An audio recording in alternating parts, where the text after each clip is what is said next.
chốc ngân ngân ngân ngân ngân ngân ngân ngân ngân men cồn ăn ăn lố chứ ăn ăn chừng bốn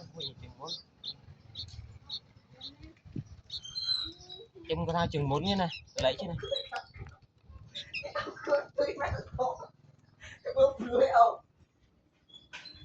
đi bác cả nó thay cái áo này lì bây giờ nó không thay cái đó tôi có nó thay bé này giờ nó thay về chứ về cho nó nào ta luôn chuẩn ra lắm ta có là thay nó thay cái đó này to thay mới cạn phía vậy